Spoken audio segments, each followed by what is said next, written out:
ചേട്ടാ വേണ്ട ചേട്ടാ. മുണ്ടാണ്ടെന്നോ കളിക്കാന്നൊന്ന് കീച്ചു കളയും ഞാൻ. ഇതും കൊണ്ടിനി ഇങ്ങോട്ട് പോണേ ഈശ്വര. അമ്മമ്മ ഞാനൊരു ഫുഡ് ചലഞ്ച് ആയിട്ട് വന്നതാ. ഇതെന്താ മോനെ പൈസക്ക് ആയിട്ട്? ഇതെന്താ സംഭവം? ഇതമ്മമ്മ 1 സ്പൂൺ കഴിച്ച 100, 2 സ്പൂൺ കഴിച്ച 200. എങ്ങനെയുണ്ട് ചലഞ്ച്? ഇത് ഞാൻ മൊത്തം കഴിച്ചാലോ? ഇത് മൊത്തം തിന്നാണെങ്കിൽ ഞാൻ എന്റെ സ്വത്ത് മുഴുവൻ എഴുതി തരാം. സ്വത്ത് മുഴുക്കാനും തരുവോ? ആ മുഴുവൻ തരും. എന്നാ അമ്മാമ വേണ്ട ചേട്ടാ പറയുന്ന കേക്ക് നീ വേണ്ട. വായട്ടക്കി നോക്കി നിക്കാതെ എടുത്ത് കഴിക്കുക അമ്മാമ.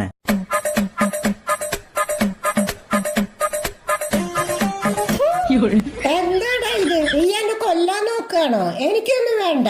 അപ്പൊ 100 രൂപ കിട്ടില്ല.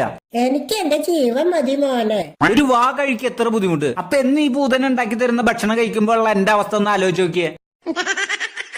മോനൊരു കാര്യം ചെയ്യ്, ഈ 500 വെച്ചോ. ഇനി ഈ ഭക്ഷണം ആർക്കും കൊടുക്കരുത്. പാവം ആ പയ്യന്റെ ഒരവസ്ഥ.